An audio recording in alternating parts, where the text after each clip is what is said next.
right? 2 Samuel 14. Last week we read 2 Samuel 13. We went through that.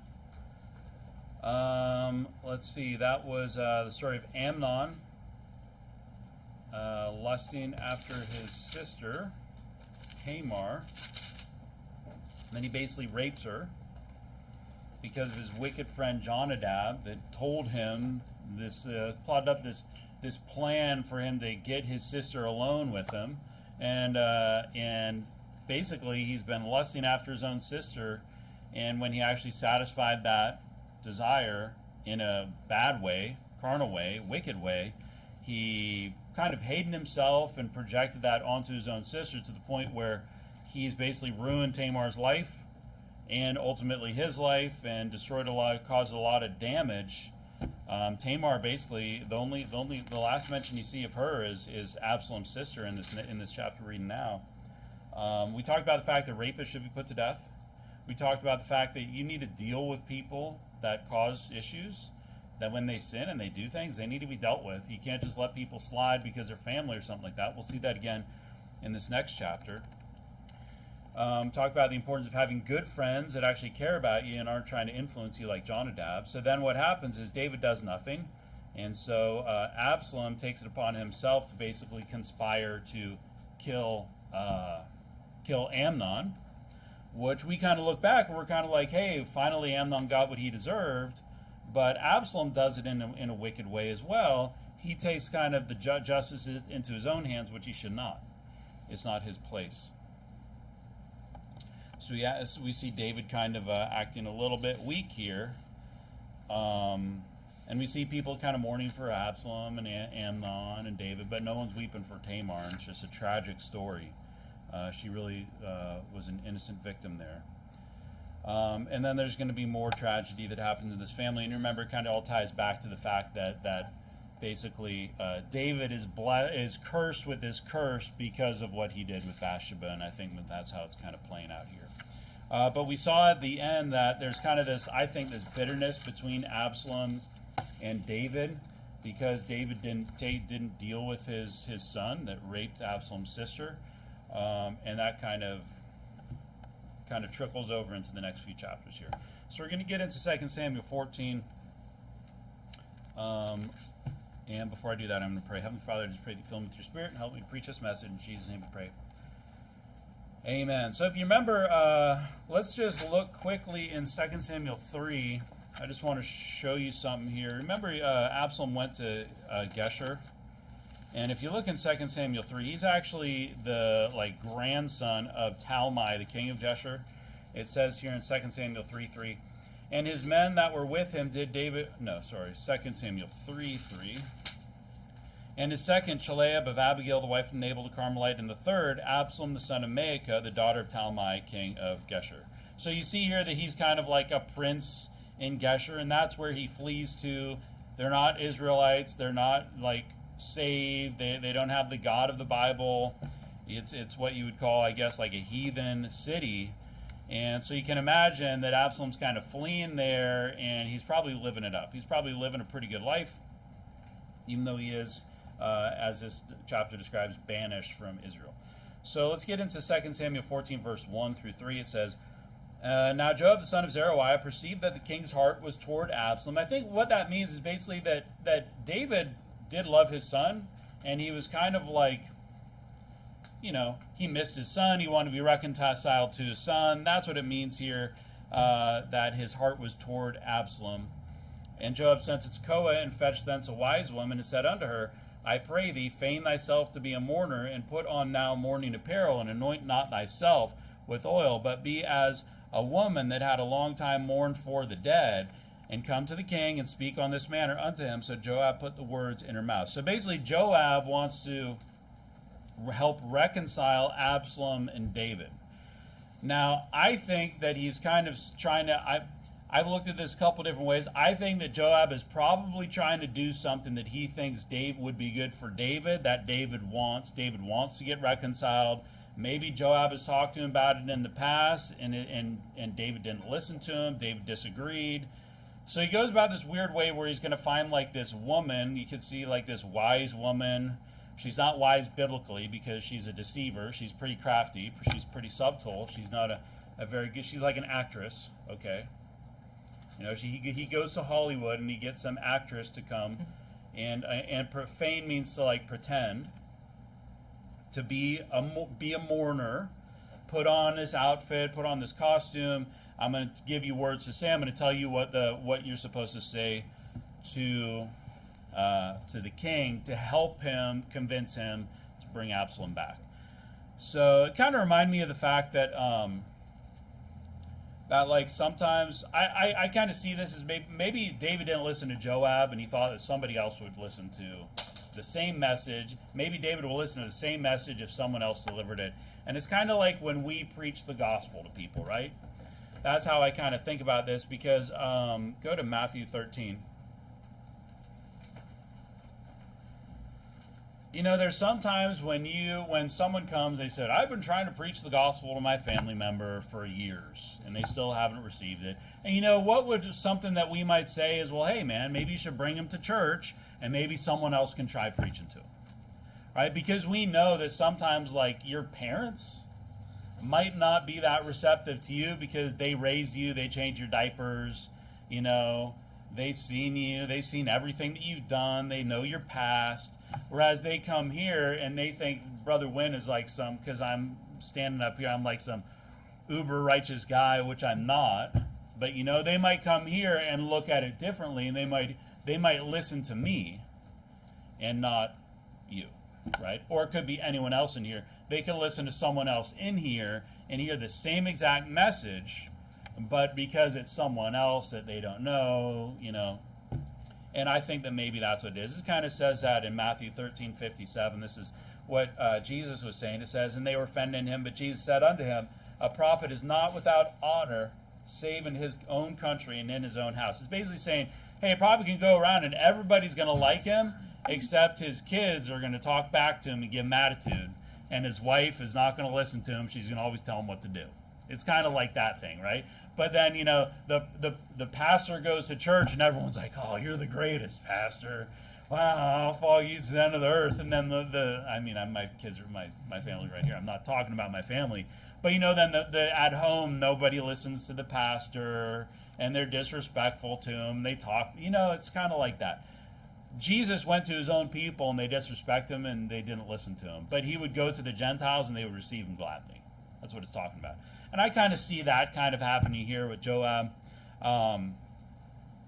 It's not the right way to do it. We kind of talked last week, right, when we talked about Amnon doing this subtle, crafty, deceitful, you know, what would you like a scenario that he's trying to play out in order to take advantage of Tamar. That if you need to do something like that, it's wrong. It's not going to work out the way you hope. You shouldn't do it that way. You should be able to do everything that you do honestly and straightforward. Okay? And if you have to be crafty and you have to be subtle, chances are it's not the right way to do it. So obviously this is an example of that because it doesn't work out very well in the end. Because Absalom doesn't end up coming back and everybody's living together happy. Let's look at verse number 4. So that's what happens. This lady from Tekoa is going to come, this wise woman, and then this is her little what she says with King David. So now she's standing in front of David and says this, and when the woman of Tekoa spake to the king, she fell on her face to the ground and did obeisance and said, help, O king. None of this really happened, okay? I mean, none of this is that she's going to say really happened. And the king said unto her, what aileth thee? And she answered, I am indeed a widow woman, and mine husband is dead. And thy handmaid had 2 sons, and they strove together in the field. So, you know, husband dies, 2 sons are out, and they're having some kind of argument out in the field, and you think like Cain and Abel. And they strove together in the field, and there was none to part them. That means no one could break them up, right? Their fight. But the one smote the other and slew him. So 2 sons are out in the field, they're having some kind of disagreement over whatever, and they fight, and one of them dies. One of them murders the other one. And behold, the whole family is risen against thine handmaid, that's her. And they said, deliver him that smote his brother, that we may kill him, for the life of his brother, whom he slew, and we will destroy the heir also. And that's who this is, right? He is the heir. The guy that murdered his brother is the heir. And they're saying, let's put him to death. He's a murderer.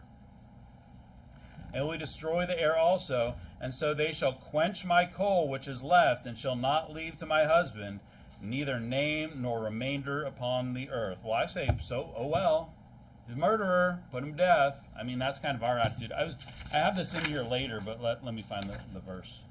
Let's go to Numbers 35. Keep a finger in there because I'm going to keep reading that, but let's go to Numbers 35.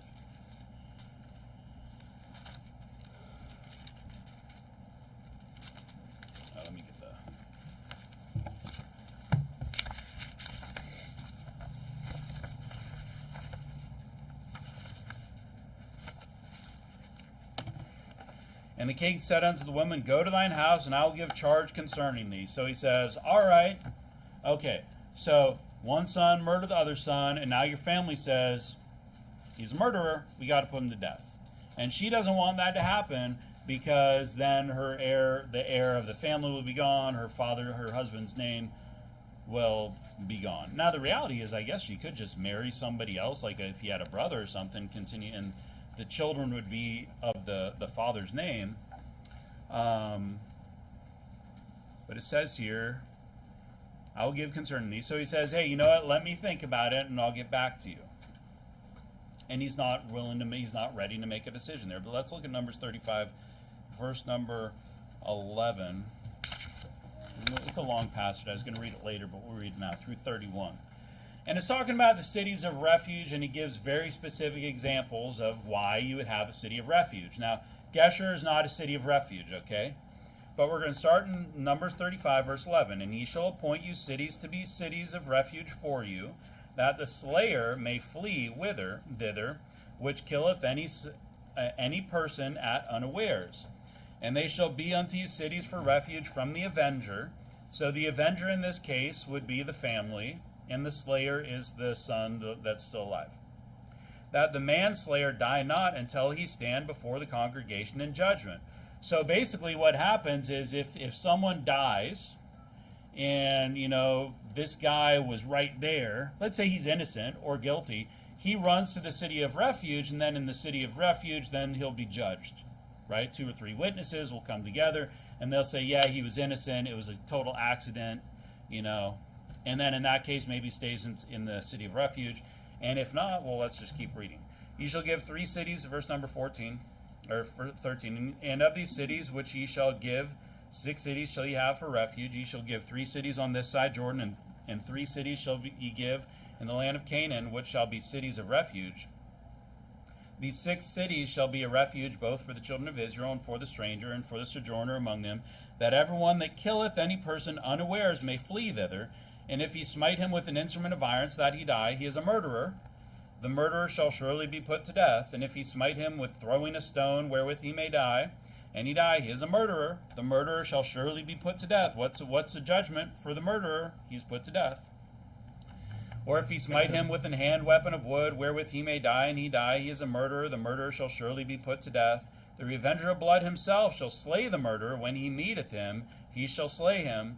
But if he thrust him of hatred, or hurl at him by laying of weight, that he die, or an enmity smite him with his hand, that he die, he that smote him shall surely be put to death, for he is a murderer. The revenger of blood shall slay the murderer when he meeteth him. But if he thrust him suddenly without enmity, this would be like manslaughter, like accidental type of, or like a, maybe like a, they have premeditated murder is different than like a what do they call it? An act of passion or whatever, crime of passion, something like that. But if he's but if he thrust him suddenly without enmity, or have cast upon him anything without laying of weight, or with any stone wherewith a man may die, seeing him not, and cast it upon him that he die, and was not his enemy, neither sought his harm, then the congregation shall judge between the slayer and the revenger of blood according to these judgments, and the congregation shall deliver the slayer out of the hand of the revenger of blood. And the congregation shall restore him to the city of his refuge, whither he was fled, and he shall abide in it until the death of the high priest, which is anointed with the holy oil. So, hey, if it was an accident, he still has to stay in the city of refuge, but he lives until the high priest dies, and then he's set free. But if the slayer shall at any time come without the border of the city of his refuge, whither he was fled, and the revenger of blood find him without the borders of the city of his refuge, and the revenger of blood kill the slayer, he shall not be guilty of blood. But if that guy decides that he wants to go on a trip somewhere, and the guy that killed him by accident or something, and he's caught outside the revenger of blood, could kill him. All right? Because he should have remained, and it goes on and goes on. But it says here that if you murder somebody, you deserve to be put to death.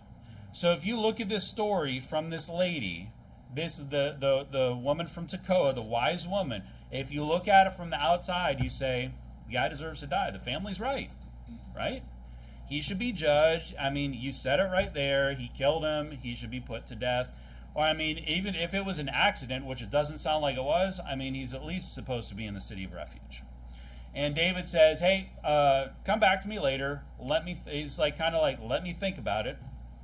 We're back in 2 Samuel 14, 8, and he said, go to thine house, I'll give the charge concerning thee. Verse number 9.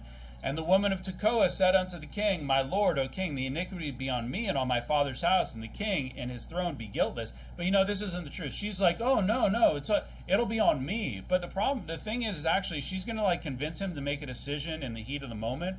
And actually, the burden is on David, because he's going to be stuck with this judgment that he makes, because she's manipulating him in this instant. And the king said, whoever saith aught unto thee, bring him to me, and he shall not touch thee anymore. He's like, hey, if anyone has a problem, come and talk to me. Then she said, I pray thee, let the king remember the Lord thy God, that thou wouldest not suffer the revengers of blood to destroy any more, lest they destroy my son. And he said, as the Lord liveth, there shall not one hair of thy son fall to the earth. See, right there, he said, hey, you know what? No, he won't die. It's a bad judgment. If you see, he was forced to make this decision by this woman in the moment when his first intuition is like, hey, let me sleep on it. I'll get back to you. But in the moment, she kind of forces him. And he says, okay, he's going to live. Then the woman said, let thine handmaid, I pray thee, speak one word unto my lord the king. And he said, say on. And the woman said, wherefore? I mean, I imagine if that was you and that was your son and you were this woman, at that point you'd be like, thank you, king. Thank you, king.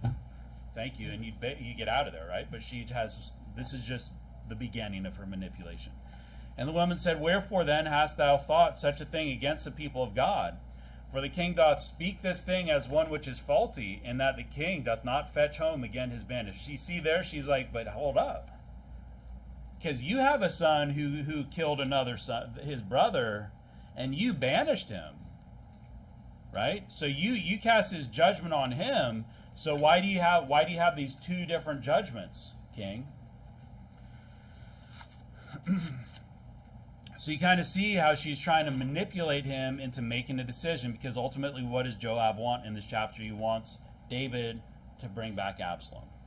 So I guess you could ask yourself,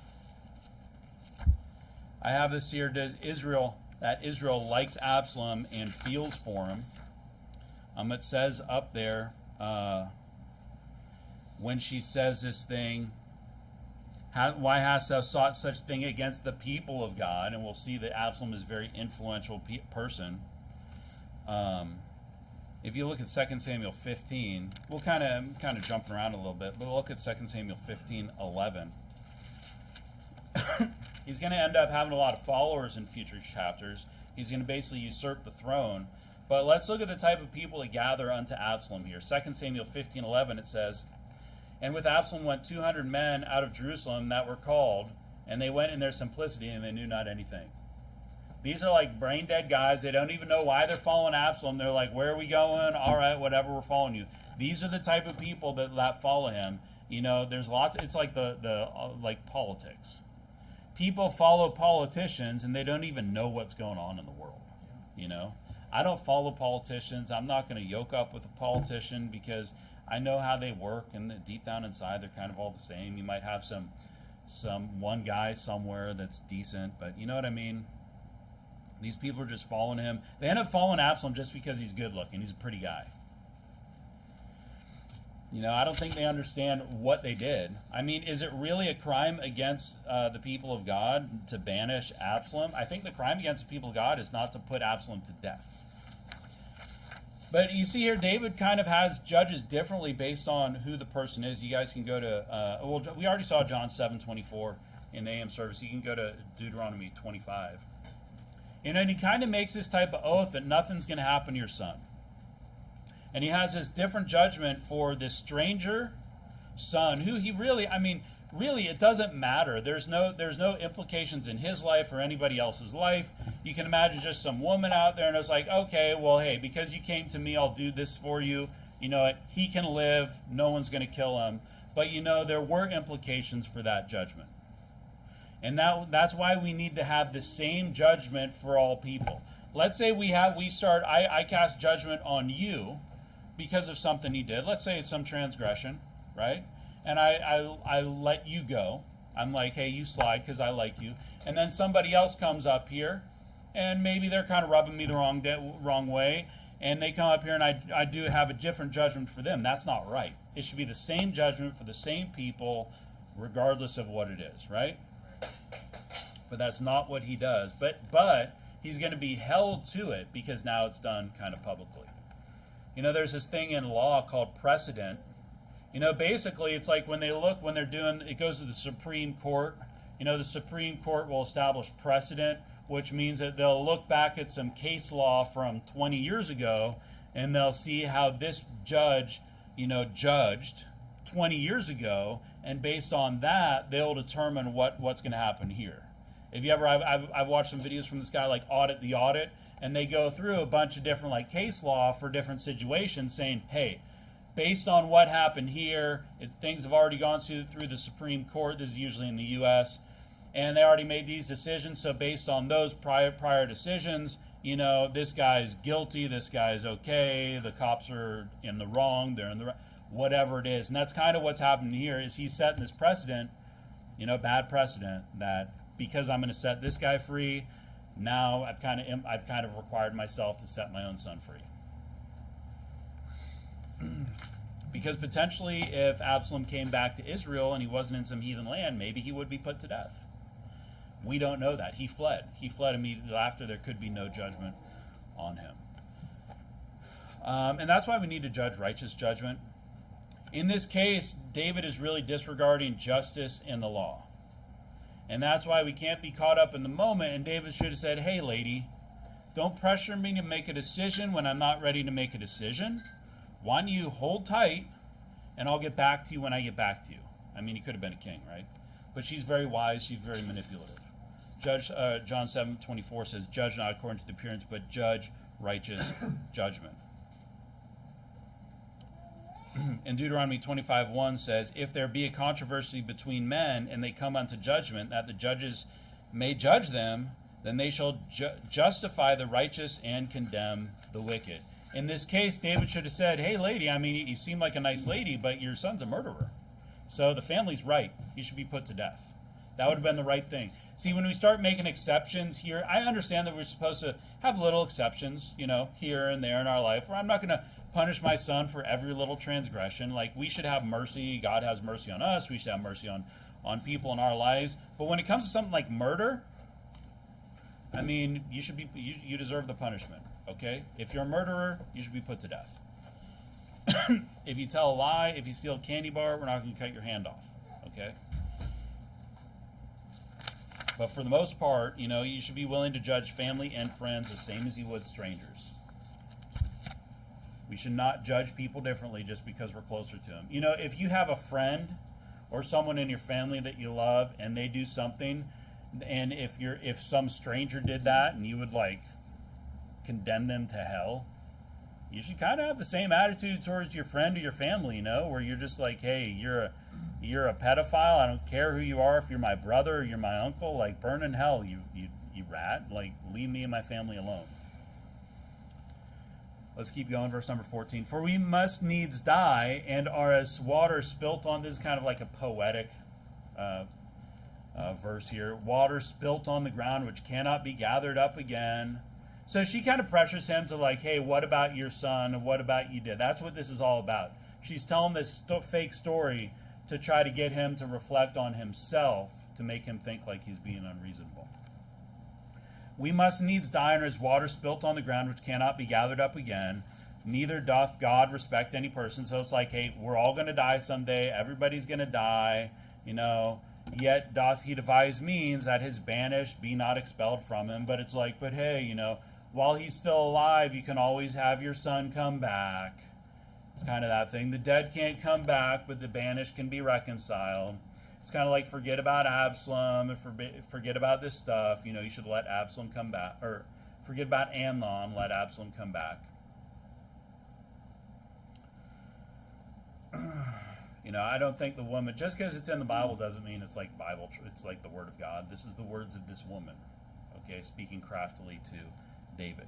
Verse number 15, now therefore that I am come to speak of this thing unto my lord the king, it is because the people have made me afraid. So again, she's back to her story. And thy handmaid said, I will now speak unto the king. It may be that the king will perform the request of his handmaid, for the king will hear to deliver his handmaid out of the hand of the man that would destroy me and my son together out of the inheritance of God. I mean, she's not going to be destroyed, but you can see that she's kind of maybe going to lose everything. Then thine handmaid said, the word of my lord the king shall now be comfortable, for as an angel of God, so is my lord the king to discern good and bad. Therefore the Lord thy God will be with thee. So this is what people that manipulate will do. They'll manipulate you, and then they'll be like, but you're so wonderful, you're the best, you're the greatest, you're so smart. Everything you ever do is it's like you're like an angel of God. You're amazing. But really what she's doing is she's planting these ideas in his head. And I think she's clearly overstepping. Let's go, keep your thing there. Mark chapter 12 reminded me of this. She's kind of already won in a way, this little thing.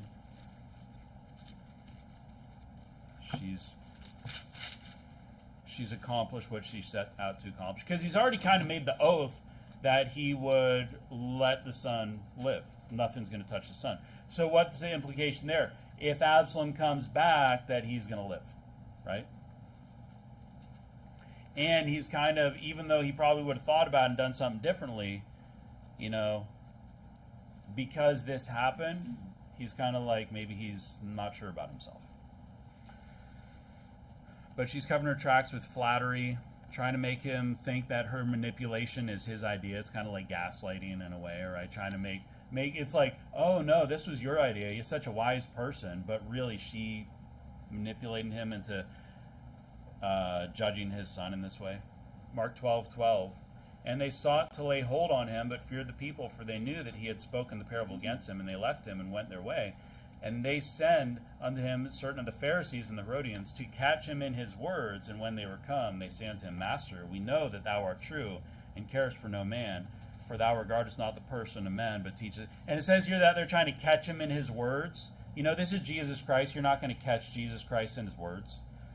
He's going to win every time. But I'll tell you what, us, man, King David, who is a man, he got caught in his words. He got manipulated. He got played, right? He totally got played by Joab and by this wise woman. And we need to be careful. We don't need to, I don't think we need to worry about people in this room. But, there's going to be people in our lives that sometimes they're going to try to manipulate you. And sometimes they're going to try to butter you up and make you feel good and encourage you. And they're really just trying to manipulate you for some other purpose that's not good. And they're going to try to catch you. And they're like, but you just said, remember that time? Remember this? They're going to try to catch you in your words. And that's what this woman is trying to do. She already caught him in his words. Verse number 18. Then the king answered and said unto the woman, Hide not from me, I pray thee, the thing that I shall ask thee. And the woman said, Let my lord the king now speak. And the king said, Is not the hand of Joab with thee in all this? And he's like, Joab put you up to this, right? Probably because maybe Joab is kind of crafty, right? I think in all this, I've thought about it. I think that he's actually I think he's actually a pretty good servant for David, even though he's kind of a dirtbag, right? Because what's going to happen is Absalom's going to rebel, and Joab actually sticks with David, and Joab's actually the one that kills Absalom, right? So it's not like he's doing this because he wants to follow after Absalom, because he doesn't. I think that he's doing this because he's actually a good follower of David and he's trying to do something. But, again, he kind of stepped out of line here as well. But David knows what's going on. And the woman answered and said, As thy soul liveth, my lord the king, none can turn to the right hand or to the left from aught that my lord the king hath spoken. For thy servant Joab, he bade me, and he put all these words in my mouth of thine handmaid. To fetch about this form of speech hath thy servant Joab done this thing. So why did it happen? Said he'd basically get caught in his words and say something that would lead to him letting Absalom back. And my lord is wise according to the wisdom of an angel of God to know all things that are in the earth. And the king said unto Joab, Behold now, I have done this thing. Go therefore, bring the young man Absalom again. Proverbs 16, we can go there. And you see how he says, I have done this thing. He kind of made this oath in front of this where he's like, all right, I guess I'm bringing Absalom back. Hey, if I'm going to have forgiveness on this woman here, I guess I have to have forgiveness and forgive my own son. But David wasn't wise here. I think he understands he's manipulated. He got played for a fool, right? And it makes you think, I think in this moment, he realizes that what's happened, and makes me wonder, why didn't he just say, hey, lady, hey, get the hell out of here. This was all planned? What are you trying to do? Do you know who I am? I'm the king of Israel. Hey, put this lady to death. What's she doing, lying to the king? I mean, okay, is that murder? But you know what? He could have done something to this lady. He could have kicked her out, and he could have said, Joab, I'll talk to you later. Okay, I have some words for you. Why don't you, hey, Joab, everybody else leave. You and I are going to sit down and we're going to have a conversation. But he doesn't. He doesn't. Proverbs 16:18 says, Pride goeth before destruction, and haughty spirit before a fall. I don't see in Israel where they have this,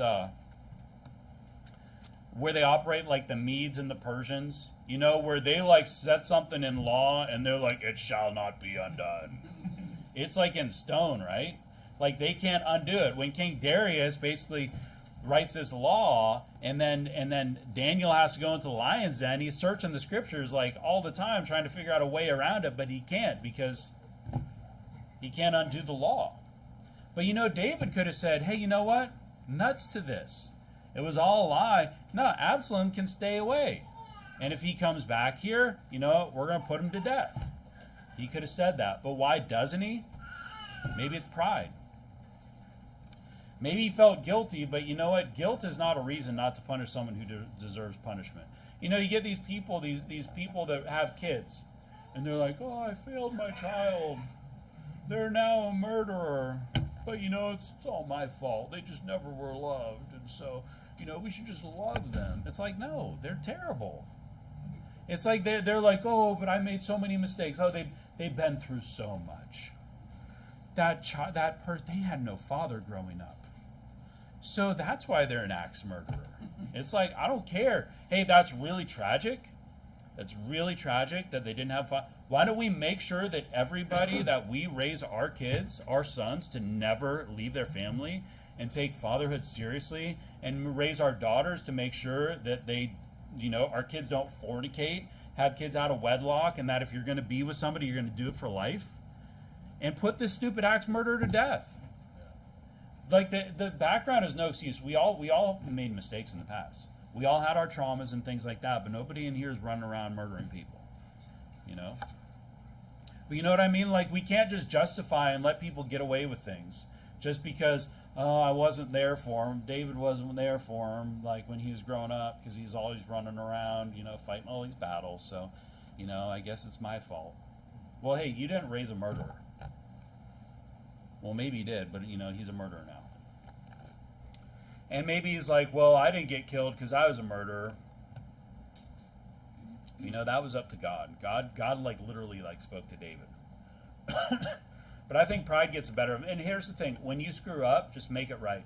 Even if you got to just eat your words or something, even if you got to look bad, if I get up here and I say something stupid or I do something wrong, I get up here and I say, I make it right instead of just perpetuating the lie and making things worse and worse and worse. When you realize you did something stupid, you made a mistake, just fix it and deal with the consequences. It's way better than just perpetuating this thing and letting it go on and just letting it and bringing Absalom back. I mean, even in this chapter, we're going to see there wasn't a very smart move. But he's kind of trapped by his own words.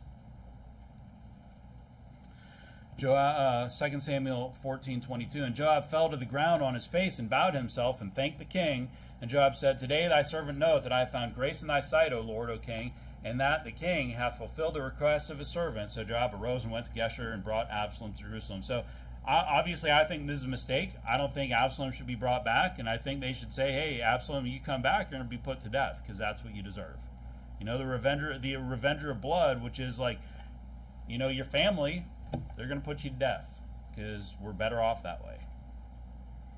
Why did Joab do it? Should he be fired? Should he be killed? Well, like I said, he doesn't follow Absalom. I don't think he's doing it for Absalom's sake. I don't think he and Absalom have a very good relationship, because we're going to look at the next couple verses and it doesn't seem like Absalom's returning, or Joab's returning Absalom's phone calls. But I think he's doing it because he hopes that it's going to make David feel better. But you know, Joab's not a very righteous guy. And that's why we need godly influences. You know, we don't need family members in our life that are for the divorced person. They're like, oh, you need to get remarried. You're going to be so much happier if you just get remarried. And they're like pressuring. You know, we've seen that before, and they're like pressuring the person to get remarried. You know, despite what the church teaches and things like that, just to feel better. We don't need those influences. We don't need influences in our lives that are trying to convince us to do something wrong because they think it's going to make us feel right. You're better off without that. I mean, hey, Joab might be a great leader, but you know, how about I don't take personal advice from you, Joab? Why don't you just go out and fight some people and stop telling me how to raise my family and deal with my personal business? 24, and the king said, Let him turn to his own house and let him not see my face. So Absalom returned to his own house and saw that king. So he's like, all right, he can bring him back, but I don't want to see that guy. I don't want to see Absalom. David says he can come back, but keep him away from me, because nothing was resolved there. He still thinks that Absalom is a bad person. He still thinks he's bad news. He probably still thinks that he deserves, you know, punishment. But because he got played, now he brings him back. He's still obviously got a problem with Absalom. But in all Israel, verse number 25, there was none to be so much praised as Absalom for his beauty. From the soul. So what you can kind of see is that David doesn't want anything to do with Absalom. David's not pleased with Absalom, but then it's going to talk about how the people love Absalom, right? And we saw in 2 Samuel 15:11 how like the people just follow him. They're just like idiots, right? Praise as Absalom for his beauty. From the sole of his foot even to the crown of his head, there was no blemish in him. And when he pulled his head, pulled means to cut your hair, okay? That's what it means. You look it up in the dictionary. It's to cut short or cut off, to cut, or the hair, well, something like that. It's basically, he gets a haircut.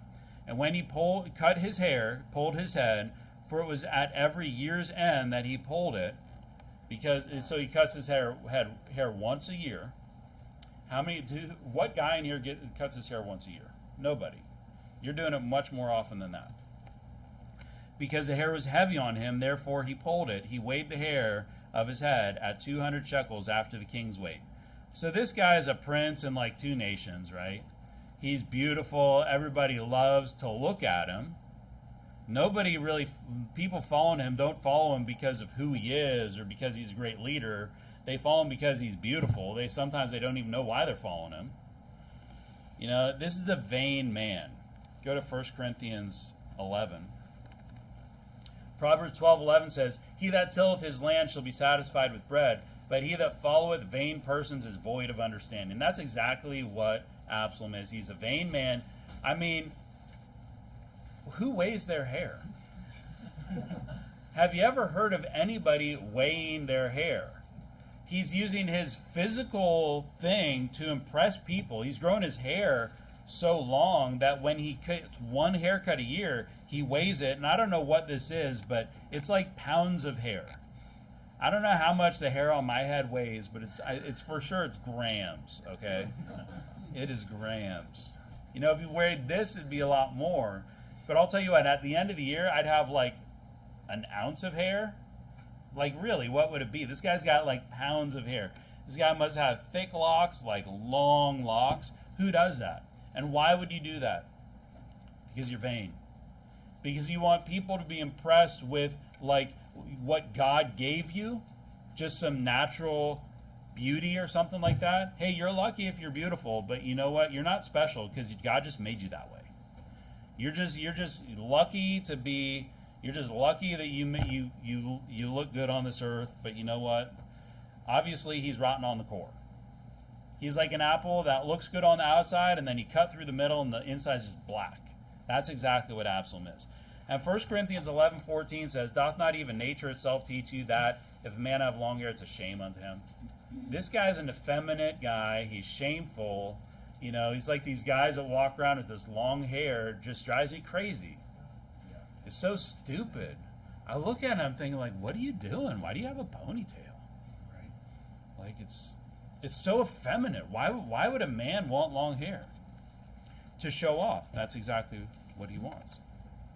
And people like him for stupid reasons. People want to follow him. There's none. They praise him because of his beauty. He's actually going to like take over the kingdom here. And nobody thinks that he's smart. Nobody's following him because he's good at battle. Nobody's following him because he's an intelligent person. He's a good leader. Nothing like this. They're all following him just because he's good looking. It's like all these celebrities that think they're special and people only care about him because they're good looking. George Clooney? Who cares about George Clooney? Like, honestly, his movies are stupid. He's got like one character, you know? It's like the Ocean's Whatever character. He's just like super cool, but he's not cool. He's just like a jerk in every movie that he's in. You know, it's all these people that they're just like good looking, but in real life, you know, that they have no substance to this person. These musicians and all these people, you know, Bono. Like, give me a break, Bono. You're like a clown. We'd laugh at you. Bono comes in here, we're laughing at him. Seriously. You know, these people come in here, we're going to be like, yeah, you can sit in the back. You can share, there's some chairs back there, help yourself. You know? Like, whatever, clown. You know, don't follow people because of how they look. You know, that's not a good reason to follow. You should follow, so we're supposed to look on the inside. Don't be distracted by somebody's appearance and follow them because of what's on the outside. Because inside, he's a terrible person. But what do you mean? And you say, what do you mean he's a terrible person? Let's see what type of person he is. And unto Absalom there were born 3 sons and 1 daughter, whose name was Tamar. She was a woman of fair countenance. So this is like his honor to his sister, who's, who knows, still living in Absalom's house. We don't really know what happened to his sister Tamar, but he names his, it's like the new Tamar, the replacement, potentially. So Absalom dwelt 2 full years in Jerusalem and saw not the king's face. Therefore Absalom sent for Joab to have sent him to the king, but he would not come to him. And when he sent again the second time, he would not come. So I think that Joab is probably following David because David doesn't want to see his son. So Joab's like, I'm not going to go talk to Absalom if David's not talking to Absalom, right? Therefore he sent unto his servants, See, Joab's field is near mine, and he hath barley there. Go and set it on fire. And Absalom's servants set the field on fire. This is the type of person Absalom is. It's kind of like Ahab. You know, when Ahab wants the field, he wants the vineyard, you know. He wants a guy, what was the guy's name? Naboth, yeah. He wants Naboth's land, and he's like, I can't have it. It's like, you can have anything. He's willing to give Naboth like a better land. A better, like, more beautiful. It's like, I want the house right there. You have a mansion. I'll give you my like 10-room mansion on like 5 acres for that quarter acre with like the 1 bedroom there because it's real close. It's like, you know, he's used to getting what he wants. He's spoiled, and he decides that he's just going to take things. He doesn't care about other people at all. He's just going to burn it. He's literally going to, this is who he is. He's going to burn somebody's field down. Go to Exodus 22.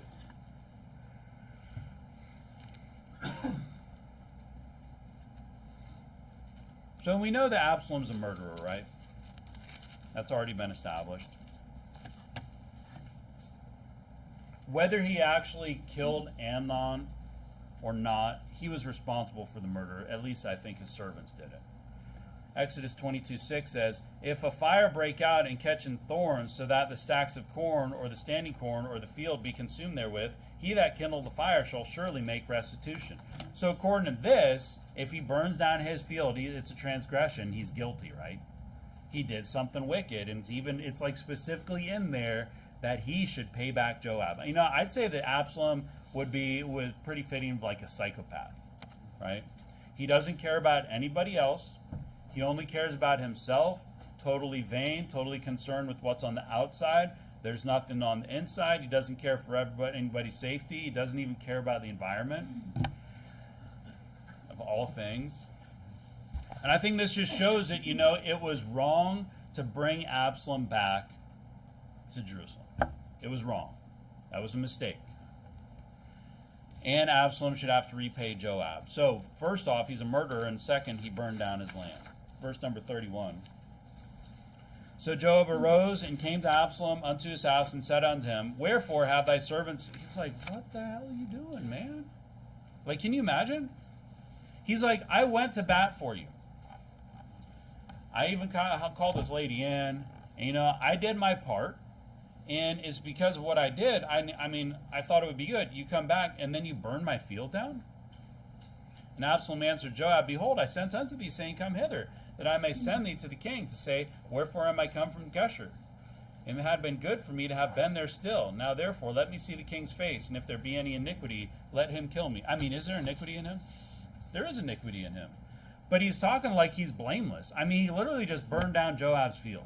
Absalom is a dirtbag. Absalom's a psychopath. Absalom is better off dead. You know, there are some people that we're better off without. I'm not saying that we just have people we don't like, and, you know, we're just going to go around and put them to death. But there are actually people that have done things that deserve just punishments. And you know, if we lived in a good system, they would actually get that punishment, and we wouldn't have to deal with them anymore. And I'm not talking about locking them up for the rest of their life, or 10 years, or whatever it is. So Absalom's a spoiled brat. David should put him to death. He's a murderer. He burnt field. He's effeminate. You know, but he's probably very smooth. People like following him. And it says here, so Joab came to the king and told him, and when he had called for Absalom, he came to the king and bowed himself on his face to the ground before the king, and the king kissed Absalom. So David doesn't deal with him the way he should. You know, when there's something that you need to deal with, and there's something clear in the Bible that says this is a judgment, you got to do it no matter how pretty they are, or how smooth a talker they are, or regardless of what you've done in the past or what they've done in the past. You know, you say, hey, you did this to me, we're done. Get out of here. You know, if someone does this, it doesn't matter how pretty they are, they deserve the punishment the Bible lays out. Hey, first off, why don't you pay back Joab, and then we'll take you down and we'll kill you. We'll stone you to death. Okay? In that order. Joab gets his restitution, and then you're put to death. And then this is all settled, and then this is dealt with, and it's all in the past. You know, sometimes the right decision's hard, and sometimes the right decision is uncomfortable, and sometimes to make the right decision, you need to undo some bad decisions that you did in the past. And that's what David should have done. You know, sometimes we need to do things to hurt others, but it's for good reason. Great example is spanking and chastening your children. You know, too many people these days, the kid disobeys. I mean, how many times, I don't know if it was you guys, how many times when you're growing up, your dad or someone like, you do that one more time and I'm going to spank you. And you're like, you do it one more time and then they don't spank you? Hey, if you say that there's a punishment, then you deal that punishment when they do that thing, okay? Let them learn, let the kids learn that if there is a judgment in front of them, that they're going to be judged by it. And if there's a punishment and if they disobey something, I mean, don't be like, if you do something like so minor, I'm going to just wail on you for 10 minutes. I'm talking about like legitimate things, right? They're acting up in public, and you say, you be quiet, or I'm going to take you out to the car, and I'm going to give you a spanking. And then you do it one more time, and then you say, that's it, let's go. And you take them to bathroom, you take him to wherever, and you give him the spanking, and you deal it. But you know what? If you don't do it, you know what they're going to realize? They can get away with anything. And Absalom right now probably thinks that he can get away with anything because he's like, hey, if I did something wrong, then punish me. Huh? I'm willing to stand. And then what happens? He's a murderer. He burns down his field. Nothing happens. What example does that set? Not just for him, which is going to send him off the edge, but also for the other people around there. They're like, wow, I guess judgment just doesn't mean anything. You know, we start letting people come in here and drink in, fornicators, you know, just people just bad-mouthing Pastor Thompson and talking trash about other pastors that we respect and all these things. We just let this stuff go on. People disrespecting other people, stealing people's money, you know, in here. And I mean, if we don't deal with things like that, it's just going to be like chaos. It's going to turn into. That's why this place turns into Sodom and Gomorrah out here. That's why the society is the way it is, because there's no judgment anymore. I mean, literally, people will, like, in the U.S., I don't even know what they're doing. They will commit grievous crimes, and then they're just like let go the next day. They don't even see any jail time. They don't see anything. I mean, I'm against jail time, but if someone commits murder, if they're not going to be put to death, they should at least be off the streets. You know, sometimes the right decision is hard and uncomfortable, but we need to do it. And if you're going to say that there's a punishment, then you need to do it. And if God says that there's a punishment, you know what? The government should do it. And if there are things within our personal authority, that it's our responsibility, we got to do it. Even if it's uncomfortable, even if it's somebody you care about. Okay? And Absalom is just established as this reckless, vain, selfish, very influential, and that's very dangerous, psychopathic person. And that's why lots of bad stuff's going to happen in the future. Someone that honestly, in this case, is better off dead. Because he's just going to cause a lot of trouble in the future. But, you know, I think sometimes, like, I could think, you could think otherwise, that I think Joab is kind of trying to do what he thinks is good for David. I don't see it personally, and I kind of, at the beginning, I was thinking that he was, but I don't think he's conspiring against David. I think he's trying to do something good. And you know what? Sometimes people try to do something good, but it's the wrong thing. You know, sometimes people try to go out and do something for somebody else, or, you know, whatever it is, and it ends up being a bad thing. You know, so be careful about that. Make sure that you're not doing something. You know, all these people that do wicked things and they think that it's good. Feeding the homeless next door. All these people, they think that that's a wonderful thing that they do. That's a totally different example. But an example of, they think that it's so wonderful and righteous that they do this, and God's looking down that and he's angry. Right? I'll wrap it up. So Absalom is in Geshur. Joab comes with this crafty, manipulative, wise woman, you know. Wise with words, wise with manipulation, wise with craftiness. Basically manipulates David with this lie so that he kind of makes this oath, and she brings the Lord's name into it, kind of makes this oath that requires that he, if he's going to keep it, like brings his son back. Even though it's totally against what he knows is the right thing to do, but he's kind of forced to do this. When in reality, he should have just said, hey, you know what? Nuts to you, lady. I don't care how I look. Yeah, maybe this was a bad decision. I made a lot of bad decisions in my past, but, you know, I wish I could go back. I wish I had gone back when I had the chance and undone those, you know. But anyways, he doesn't. He brings Absalom back. Absalom's this terrible guy, but we see that he has a following. People really like him. They don't like him for good reasons. David was a great man of God. Great leader. He went out and he fought battles for people. He was very faithful. Absalom is just like a spoiled brat. Narcissistic, psychopathic, but very influential, and that's going to cause a lot of problems in the future. So deal with problems when they're your problems to deal with, okay? Don't judge people differently because of who they are, and watch out for people who are trying to manipulate you, you know, however that would be in your life, are trying to manipulate you and trying to catch you in your words and influence your ideas and things like that. With that, let's pray. Heavenly Father, thanks so much for this church. I just pray that you would bless us this month, that you bless all of us who are here. Thanks so much for the salvations that we saw today, and just pray that you would help us find more receptive people in our soul winning. Maybe in this Christmas time there'd be some opportunities personally to reach some people with the gospel. I do pray that in this time also we would be a light to those out there. There's a lot of people that are celebrating Christmas and they don't actually know what they're celebrating. They're celebrating something, but it's not the birth of Christ. So Lord, just pray that we would be a light unto those people to help them bring Christ back into Christmas and not replace him with the big X. And I do pray that you would help us to deal righteously in our life with our kids and with our families and friends and work and everything, and that we not be caught and that we would not be manipulated like David was. That we'd be aware and willing to admit when we make a mistake or when we've been